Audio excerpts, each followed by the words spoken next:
Shalom! Estamos iniciando Conectadas com a Bíblia, estudo bíblico online. Conectadas com a Bíblia, a aula que conecta a palavra de Deus ao seu coração. Seja bem-vinda você que está chegando, você que vai nos ouvir depois. Hoje é dia 20 de janeiro de 2026. Patrícia aqui vos fala.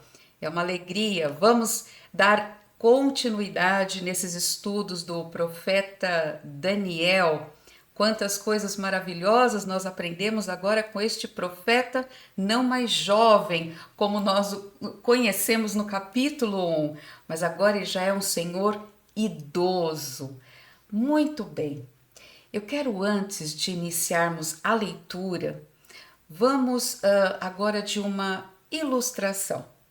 Então, convido você a conhecer aqui uma família real. Então, quero trazer a vocês nesta noite um rei que vivia numa cidade muito distante, bem distante. E lá, naquele local, eles estavam muito felizes, ele e a sua esposa, o rei e a rainha. Tão felizes naquela cidade, tinha os seus súditos, todos muito felizes, todos aclamavam o rei.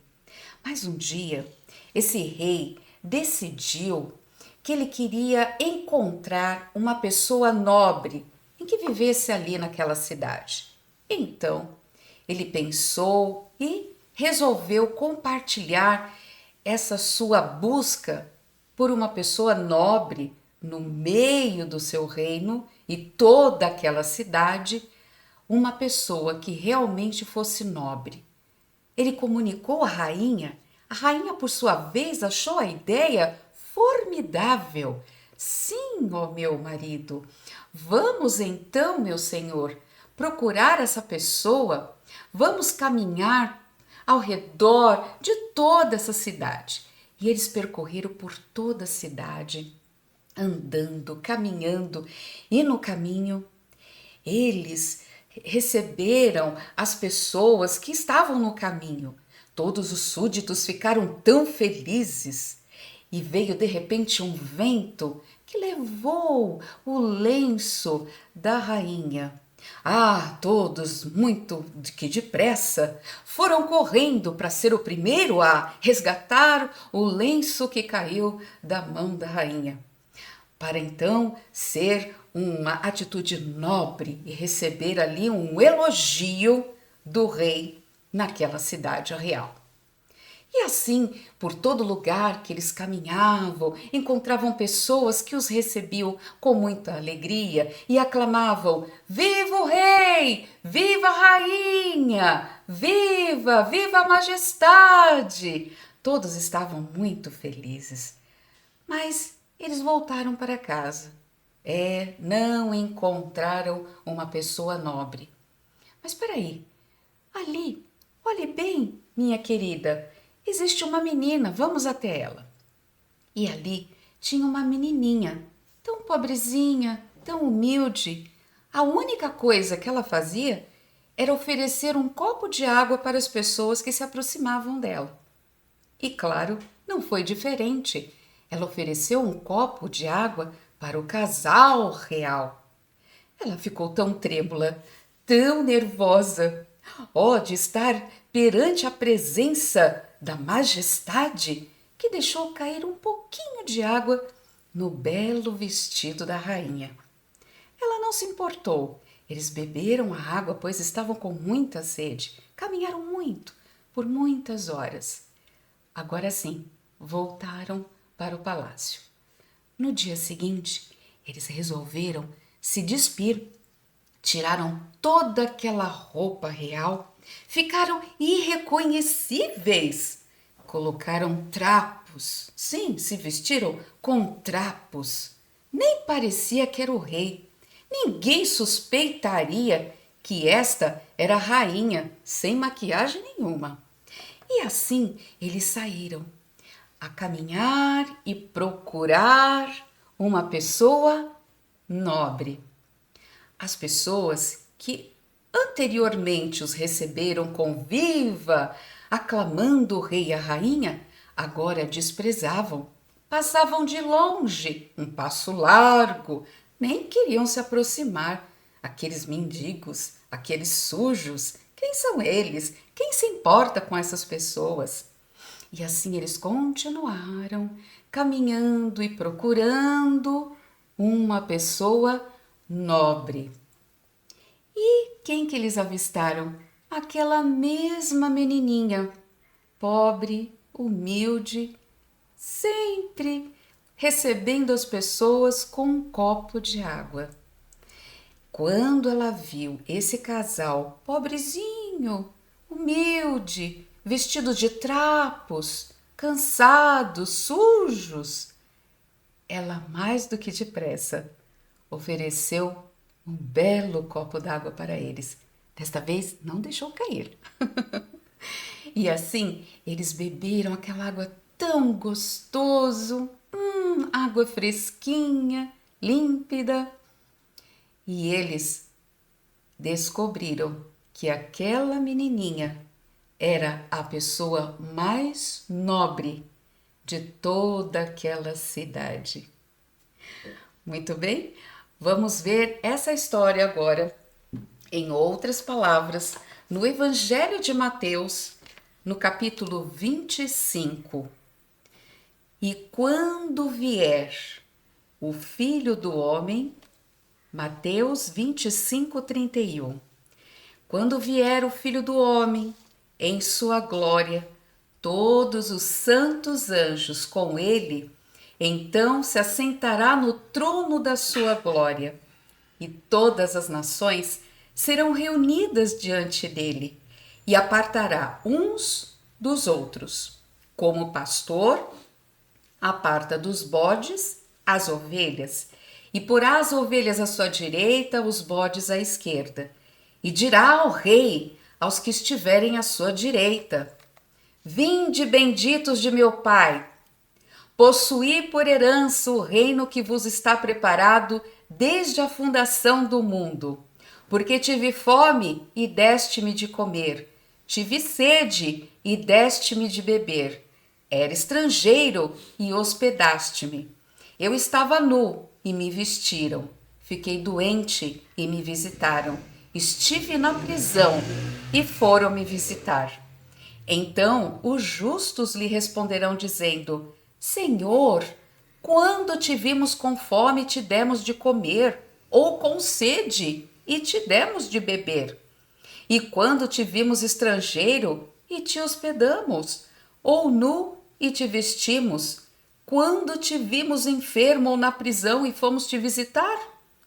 E respondendo o rei lhes dirá: Em verdade vos digo que quando fizeste a um destes meus pequeninos irmãos, a mim o fizestes.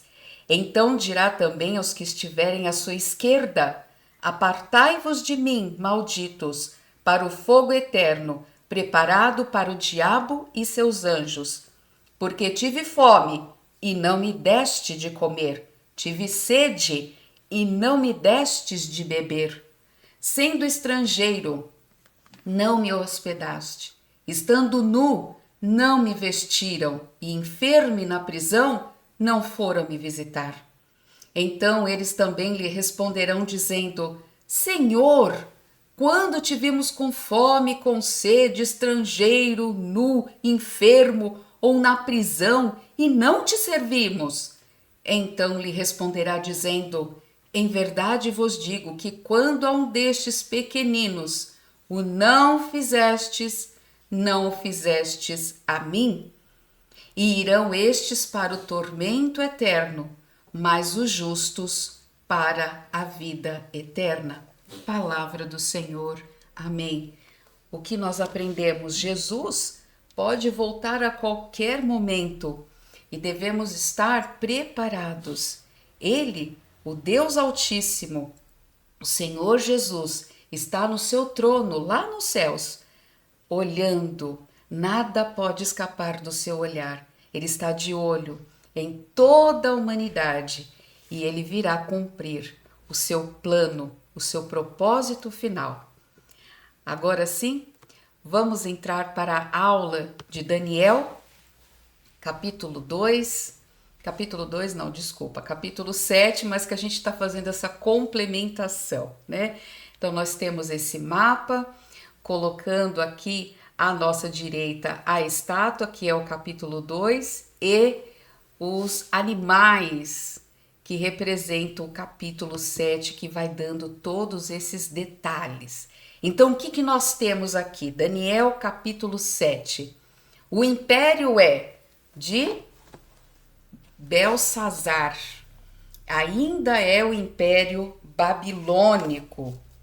Não foi trocado ainda o império, porém já não é mais Nabucodonosor. No capítulo 2 é Nabucodonosor, império babilônico.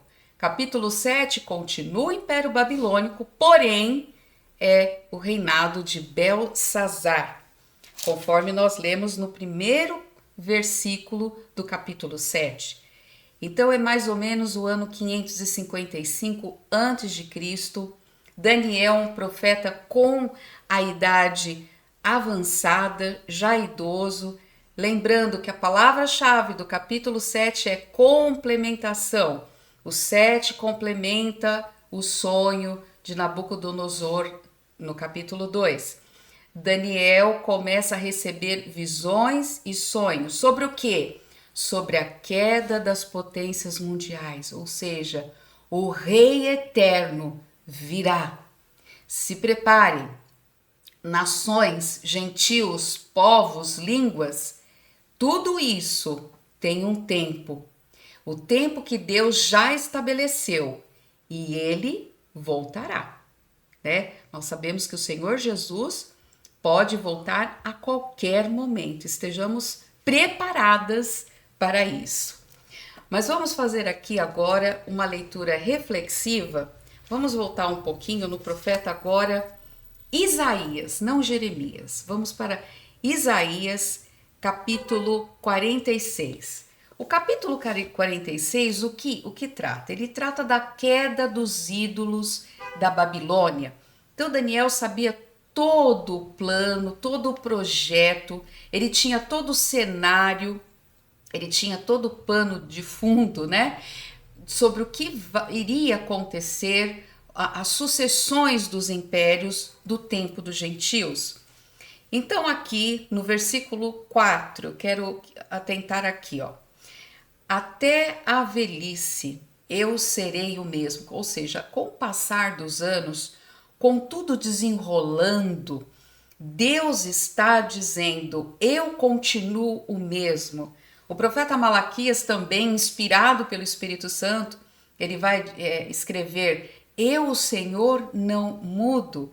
Por isso, ó filhos de Jacó, não sois consumidos. E aqui o profeta Isaías, inspirado pelo Espírito Santo do Senhor, ele diz: e até a velhice, eu, o Senhor, serei o mesmo. E ainda até os cabelos brancos, eu vos carregarei. Olha que consolo. Por quê? Porque eu vos fiz, eu os criei, nação de Israel. Eu os levantarei. Vocês vão ter várias quedas, mas sou eu que levanto. Eu que vos trarei de volta e eu vos livrarei. Olha que reflexão mais linda. Então, o texto de Isaías 46, verso 4, eu quero falar sobre a idade avançada do profeta nesse capítulo, para a gente entender o que estava acontecendo com Daniel. Essa promessa central é de que Deus sustenta o seu povo até a velhice e os cabelos brancos. Então Deus carrega, Deus salva, porque diz o versículo 4, porque Deus os criou, Ele os levará. Esta é uma linda mensagem de segurança, de amor constante a Deus, que Ele promete ser o mesmo em todas as gerações, em todas as circunstâncias da vida, todas as fases da nossa vida. Eu, o Senhor, não mudo. Ai, como ecoa, né? Essas palavras do profeta Malaquias. Então, e a aplicação para nós? Quer dizer que até a nossa velhice, nós estamos, o tempo passa e é claro, vai acontecer um declínio da nossa saúde. Nós vamos envelhecendo, vamos ficando mais cansadas, dores vão começar a aparecer, exames médicos precisamos fazer de rotina por cuidar da saúde. É um declínio, é uma coisa natural da vida. A velhice chega para todas as pessoas, mas a gente encontra um carinho tão especial nesse versículo, porque o Senhor diz: até na sua velhice eu vou ser o mesmo. Mesmo com os cabelinhos brancos, eu vos carregarei. Eu já tenho feito isso, né? A gente já tem experimentado o amor do Senhor. Eu vou carregar, eu vou salvar. Então eu imagino tudo isso no contexto da vida de Daniel, ali na Babilônia, que chegou tão jovem e agora já idoso, mas ele tem tanta esperança no Senhor. A gente vai ver nos próximos capítulos. Ele não é um velho reclamão, não é um velho que quer bater em todo mundo, não é uma pessoa descontrolada mentalmente, mas é uma pessoa que tem saúde espiritual, saúde mental, emocional. Por quê? Porque ele busca a palavra. Olha a importância da oração e da leitura da palavra. Era um homem que orava 3 vezes por dia, digo até mais, né? Mas o ritual dele fazia parte, era o hábito, né? No começo é difícil você criar essa rotina, mas depois que passa o período da motivação, vira um hábito e um hábito saudável. Então, esse versículo é uma fonte de grande conforto e esperança, lembrando que Deus nunca, jamais nos abandona. Mesmo na fragilidade da idade, Ele continua sendo provedor, Ele continua sendo Deus protetor, sustentador e salvador. Ah, que coisa maravilhosa, não é mesmo? Então, eu gosto de ler aqui também, eu anotei a versão da Bíblia King James atualizada. Ele vai dizer assim, ó: eu serei o mesmo até quando vossos cabelos brancos chegarem, e ainda na idade bem avançada eu sustentarei, porque eu os criei, eu os conduzirei, sim, eu os levarei e os livrarei. Isaías 46, 4. Então o Senhor Deus cuida de cada um de nós. O mesmo Deus que cuidou de Daniel, que cuidou de Moisés e Arão e o povo de Israel, né? Que nós estamos em Êxodo na leitura bíblica diária, é o mesmo Deus de hoje que cuida de nós no século 21, ano de 2026. Esse Deus não muda. Que maravilha! E Ele continua cuidando até o fim das nossas vidas. O Senhor não muda, é um amor contínuo. Eu vos tenho amado. Não para, né? Não é assim, eu te amei. Não, é um processo, Ele continua amando, é um amor contínuo. Quando nós estamos jovens, a gente se sente cheio de vigor, de vitalidade, independência.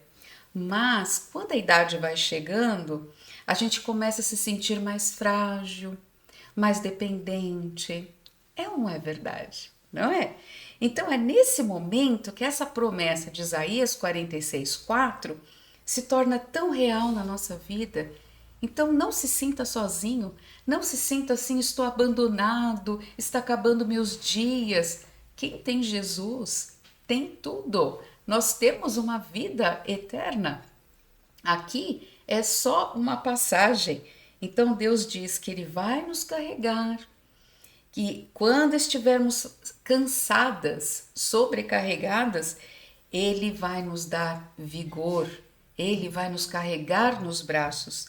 Deus é fiel e Ele cumpre as suas promessas. Então, que essa promessa nos dê esperança e confiança para enfrentarmos a velhice. E Daniel estava enfrentando a velhice. Mas sabe qual era a esperança dele? É de que este rei, o Senhor Jesus, voltaria. E isso é maravilhoso. E para nós hoje? Como que está a sua expectativa? Como que está a sua esperança? Porque a segunda volta de Cristo está em letras garrafais nas páginas das Escrituras. A volta de Cristo, o encontro com o Senhor Jesus nos ares, o arrebatamento, é a nossa abençoada esperança. Essa é a esperança da igreja, que certamente ele voltará.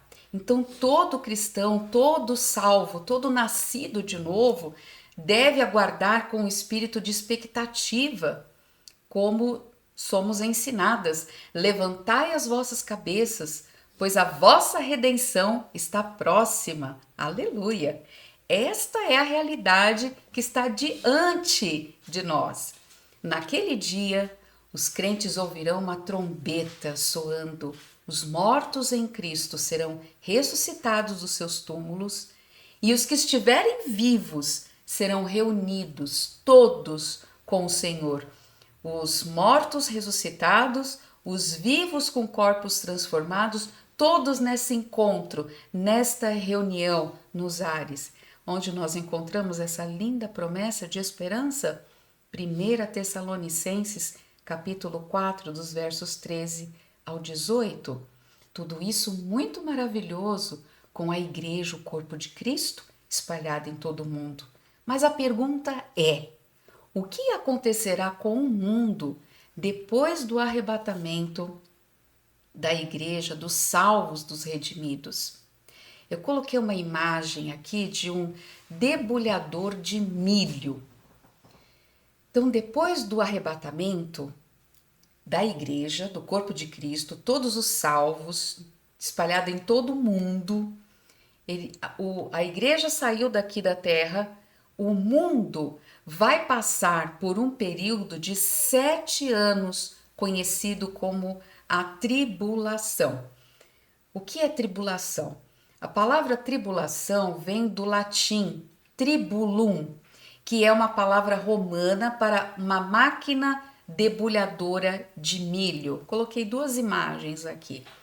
E essa é uma descrição bem apropriada do juízo, da ira de Deus. Nós lemos Mateus, 25 aqui, falando que o Senhor vai separar. Então, e a ira de Deus vai ser derramada em todo o mundo. Então, para quê? Ele vai limpar tudo, separar o trigo do joio, porque ele vai implantar o seu reino de justiça. O rei Jesus Cristo virá, o rei, o Messias, o príncipe da paz virá. Então, uma descrição bem vivida agora deste período da tribulação, ela pode ser encontrada no livro de Apocalipse, dos capítulos 6 até o 19, onde compreende o capítulo 6 até o capítulo 19, o contexto é descrevendo em detalhes sobre esse período da tribulação na terra. A igreja não estará aqui. E aí, no final de Daniel, capítulo 11, que nós vamos estudar, é descrito a pessoa que vai surgir bem no finalzinho da tribulação, que é o anticristo, que significa ser contra Cristo. Então, isso você acompanha em Daniel 11, dos versos 35 ao 45. Ele vai dar detalhes, características do anticristo bem no final da tribulação. Ezequiel 38, 39, Apocalipse 16, 12, todos esses estão vinculados, todos esses você vão ver descrições sobre o fim da tribulação. Então será o tempo do fim. Apocalipse também 9, 13 e 21 fala que virá ondas de más notícias que virão do leste. Eu sei que já vem ondas de más notícias, mas vai se intensificar no tempo do governo do anticristo, que é contra Cristo, ele se opõe a Deus e a todos que amam e servem ao Senhor Deus. Então imagina como vai ser a perseguição. Vai ter uma batalha com fúria, Daniel 11, 44, a gente vai estudar isso detalhadamente. Eu só estou pincelando aqui, mas está tudo aqui na tela. tá bom? Depois você acompanha fazendo a leitura. E aonde vai ser o local da adoração do anticristo? Claro, né? Vai ser lá em Jerusalém. Então, adoração idólatra em Jerusalém. Ele vai armar tendas no seu palácio, que será entre o mar Mediterrâneo e o Mar Morto. É bem nessa região geográfica. E haverá o seu fim e não haverá quem o socorra. Daniel 11:45. Então, esse vai ser o fim dele. Né? Você já nota o fim do anticristo, Daniel 11:45. Esta significa a 70ª semana de Daniel, que nós vamos estudar no capítulo 9. 69 semanas já se cumpriram. Aí falta mais uma semana. E aí, que é o período exatamente do período da tribulação, que acontecerá logo após o arrebatamento da igreja. Isso também nós vamos estudar no capítulo 9. Lembrando que no arrebatamento o Senhor Jesus não colocará os seus pés na terra, mas ele virá nas nuvens. Tessalonicenses, o apóstolo Paulo descreve isso muito bem para os irmãos lá de Tessalônica, que tinham um amor, uma grande esperança e expectativa do encontro com o Senhor Jesus nos ares, como eu tenho, e eu acredito que você também tenha esse desejo, esse encontro, Maranata, ora vem Senhor Jesus. Então, quando a igreja for arrebatada para o céu, o mundo vai passar por um período de 7 anos de tribulação na terra. Então, nesse período, o anticristo volta para Israel, ele vai provocar um terrível sofrimento, que será a batalha do Armagedon, e ela vai terminar, ela tem um ponto final, com a volta do Senhor Jesus Cristo em seu retorno em glória, conforme nós lemos em Mateus 25, naquela ilustração do rei e a rainha, né? E ele virá, todo olho verá, todas as nações verão, todos verão que existe um único Deus. O Filho do Homem virá com poder e glória nas nuvens. Todos verão. E vai ser lançado no lago de fogo o anticristo e aqueles que não receberam o Senhor Jesus como seu Senhor e Salvador, aqueles que se opõem a Cristo. Então a vitória final será do nosso Senhor Jesus. O leão da tribo de Judá vencerá. Nada, queridas, está fora do controle do Senhor e nada pode impedir o plano de Deus. Nada pode impedir o avanço do Senhor. Saindo de Isaías e entrando em Daniel. Agora sim, Daniel capítulo 7, 25. Bom, este finalzinho do período da tribulação, Daniel está dizendo o que ele vai fazer. Ele vai dizer palavras contra o Deus Altíssimo, blasfêmias. Ele vai destruir os santos dos Altíssimos, ou seja, os crentes que estarão no período da tribulação.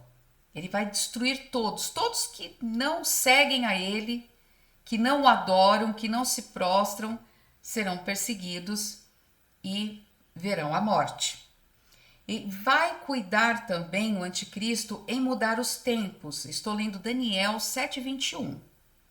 Ele vai mudar os tempos, a lei, e eles serão entregues na sua mão. Então, quer dizer, entregue na sua mão. O que te remete? Daniel, volta lá um pouquinho, capítulo 1. O Senhor entregou nas mãos de quem? De Nabucodonosor, o rei, Joaquim, o rei de Judá. Quem endureceu o coração de Faraó lá em Êxodo? Quem está fazendo a leitura bíblica? Depois vocês me respondem. Então, quando nós vemos aqui, ó, eles serão entregues na sua mão por um tempo e tempos e metade de tempo. O que é isso? Eu até grifei aqui, né? Tempo, tempos, no plural, e metade do tempo. O que significa isso? Que matemática é essa? Então, que lei que ele está se referindo nesse verso, que ele vai mudar a lei? O que é mudar a lei? A lei universal moral de Deus. Ele vai atacar a moralidade mundial para desviá-la para a sua própria imoralidade. As pessoas serão imorais, aqueles que seguirão esse anticristo, o governo dele. E será um tempo de observâncias religiosas e a lei de Deus. Isso mesmo, é Deus que endureceu o coração de Faraó. Você vai grifando todas essas vezes, né? Por quê? Agora a pergunta é, por que Deus endureceu o coração de Faraó? Aí depois vocês me respondem. A Bíblia responde ela mesma, tá? Então, voltando aqui para Daniel 7.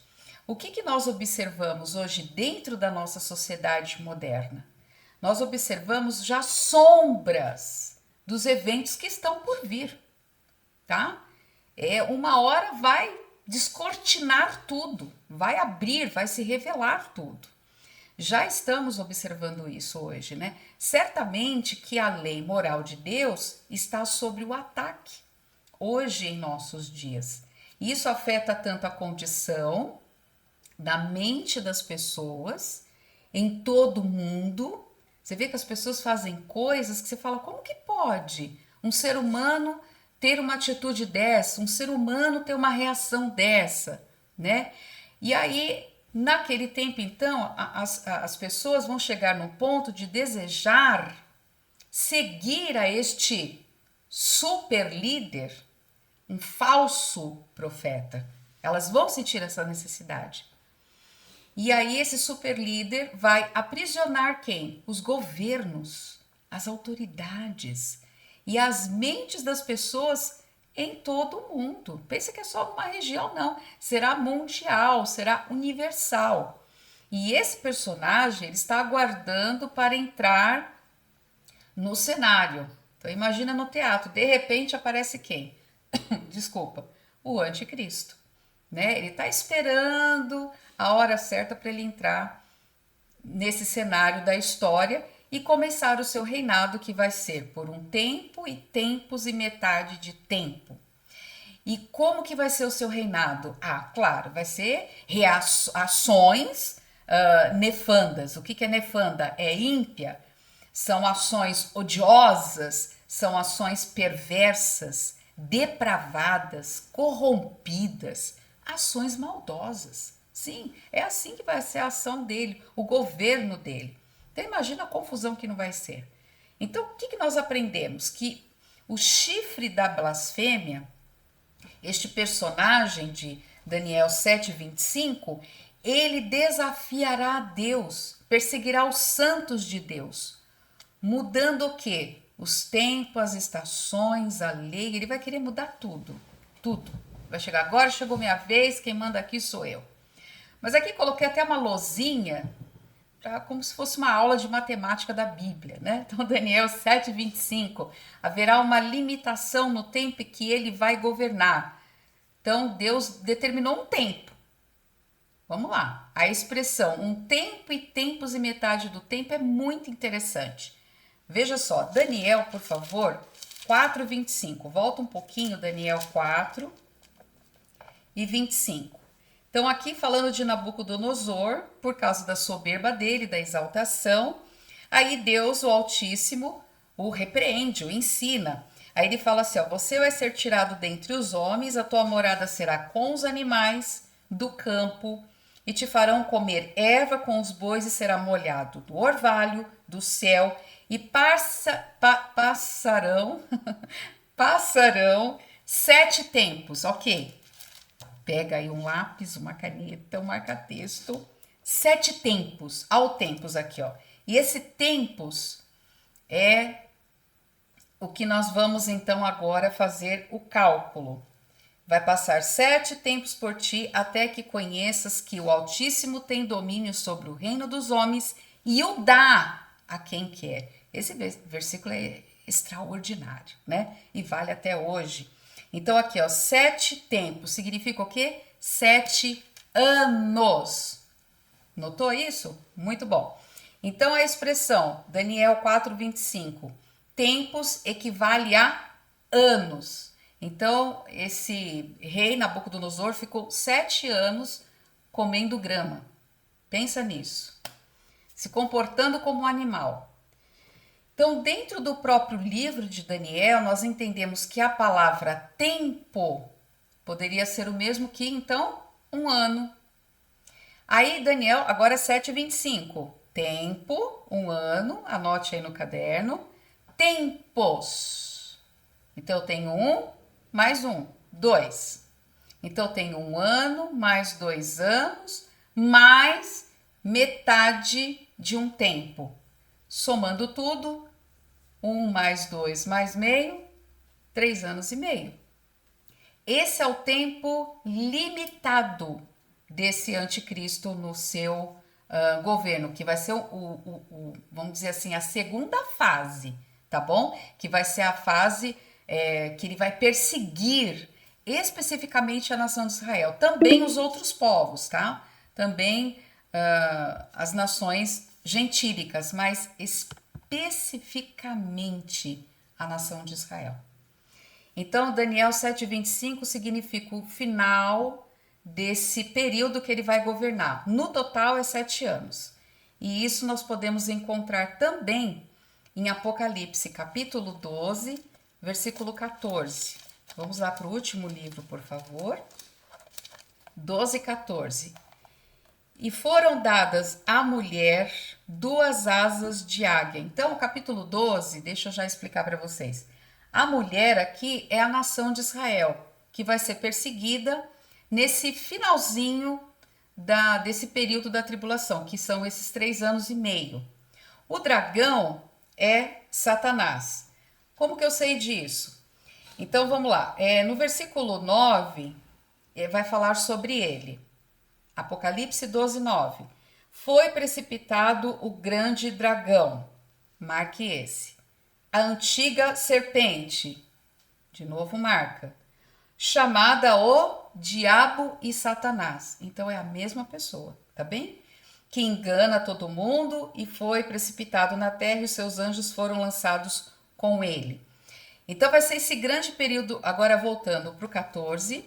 Então foi dado à mulher 2 asas de grande águia para que voasse no deserto. É Deus cuidando dos seus santos ali no período da tribulação, onde ela é sustentada nesse finalzinho, onde vai intensificar a tribulação na terra. Olha lá a expressão: tempo e tempos e metade de tempo fora da vista.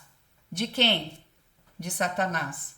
Agora, do ladinho de Apocalipse 12:14, você anota com lápis Daniel 7:25. Agora a gente volta para Daniel 7:25. Então você já entende que isso vai ser no final do período do império desse governo que vai blasfemar, que vai perseguir os santos do Altíssimo aqui na terra. Então vai ser o tempo em que o anticristo terá um tempo estabelecido para exercer seus feitos iníquos, porque nos 3 anos e meio, ele vai oferecer uma falsa paz. Ele vai fazer um acordo de paz com Israel, tudo engano. Quando terminar essa metade dos 7 anos, que é 3,5, aí vai ver esse feitos iníquos, que vai ser equivalente a 3 anos e meio da grande tribulação. Então, se calcularmos meses, seria equivalente a 42 meses, certo? Apocalipse 11:2 vai descrever esse tempo. Apocalipse 13:5, todos esses versos, ele faz a referência de 42 meses ou 3 anos e meio, tá? Você fazendo a conta dá certinho. Apocalipse 11:3, ele vai dizer: e darei poder às minhas 2 testemunhas e profetizarão, agora está em dias, agora está convergido em dias, 1260 dias vestidos de saco, ou seja, em sinal de luto, porque vai ter perseguição, vai ter morte. Então, a gente viu em anos, nós vemos em meses e em dias, todos eles falando deste mesmo período que Daniel aqui 7:25 traz. Então, Daniel traz essa visão, mas Apocalipse vai trazer detalhes sobre esta visão, sobre esse período do anticristo. Assim, nós compreendemos que este pequeno chifre vai governar com uma tremenda autoridade por metade do período da tribulação. Então, lembrando, total da tribulação tem 7 anos, serão tremendos juízos, serão derramados em todo o mundo. Então, nós vamos ver isso com muito detalhe quando você fizer uma leitura do capítulo 6 até o capítulo 19, descrevendo esse período e o término desse período. Entramos assim no segundo grupo da divisão do livro de Daniel. E a gente compreende o quê? Os seguintes capítulos, capítulo 7, 8, na sequência cronológica. Depois a gente volta para o 5 e depois a gente pula lá para o 9. Essa é a sequência na ordem dos acontecimentos. Então, o capítulo 7 e 8 é uma complementação do capítulo 2. A duração do tempo dos gentios, começou em Babilônia com Nabucodonosor.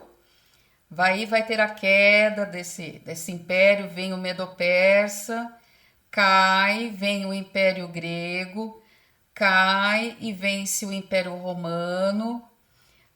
Quando que vai terminar, Patrícia? Aqui, nesse período do anticristo que nós lemos essas passagens, Daniel 7:25. E aí, onde está o juízo em tudo isso? Só no final desse reinado. Mas a igreja não vai estar aqui na terra. Nós desceremos com o Senhor na segunda vinda e vamos ser os súditos do rei e vamos assistir tudo isso, o fim dele, a queda dele. A pedra cortada sem auxílio de mãos humanas, descrita em Daniel 2, versículos 34, 44, 45. Este vai ser um reino eterno, o reino do Messias. Quando destruir o último império, o último inimigo, vai ser destruído com o sopro da sua boca. Vai acabar então esse período do tempo dos gentios na sua segunda vinda na terra, onde ele vai restaurar a nação de Israel, ou seja, haverão convertidos, haverão pessoas que vão se salvar no período da tribulação, e aí sim ele vai implantar o seu reino milenar na terra. Agora eu quero explicar todo o princípio profético aqui nessa história. Então a gente vê que tem juízo e depois vai vir o quê? O reino perfeito do Messias, que ninguém vai destruir. Nenhum outro rei subsistirá ao reino do Senhor Jesus Cristo. Então, o princípio profético, todo reino é precedido de juízo. O que quer dizer o reino é precedido do juízo? O que quer dizer isso, Patrícia?